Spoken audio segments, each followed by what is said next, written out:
अजगर की तरह उड़ने वाले जानवर। एक विशाल प्राचीन उड़ने वाले सरीसृप अजगर की तरह दिखते थे जिन्हें फिल्म अवतार में इक्रन नामक हवाई शिकारी के रूप में दिखाया गया है। शोधकर्ताओं ने कहा कि टेरोसॉर, जिसे अब इक्रानड्रको लैटिन में ड्रैको का अर्थ है ड्रैगन कहा जाता है, पर ऐसा माना जा सकता टेरोसॉर ये उड़ने वाले सरीसृपों की एक श्रेणी, उड़ने के लिए पंखों के झुंड के पहले पीठों वाले जानवर थे। डायनासोर के अंत में टेरोसॉर के विलुप्त होने से पहले ही वे सबसे बड़े जानवर थे जो कभी पंछी थी, जिसकी पंख 39 फीट 12 मीटर तक थी।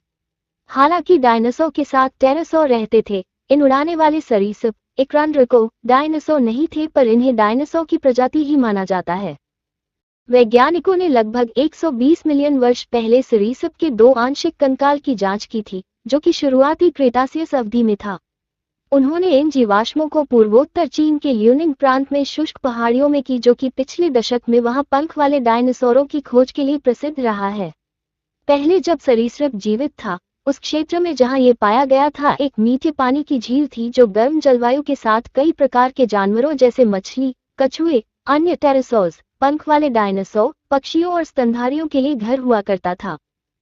टेरोसॉर लगभग 2.3 फीट 0.7 मीटर लंबा था और इसके लगभग 4.9 फीट 1.5 मीटर की पंख होते थे। इसकी लंबी खोपड़ी और एक निचली जबड़े की चोटी पर एक अनोखा शिखा या हड्डी पर उभार था।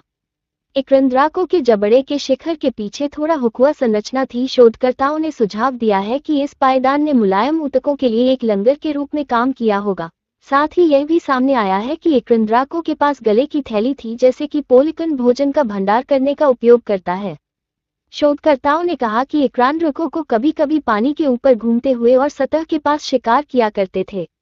हालांकि इक्रानड्रको आधुनिक स्कीमिंग पक्षियों की तुलना में बड़ा है, इसलिए यह नियमित रूप से स्किम नहीं हो सकता है, बल्कि आमतौर पर शिकार के लिए उथले पानी में खड़ा होता था।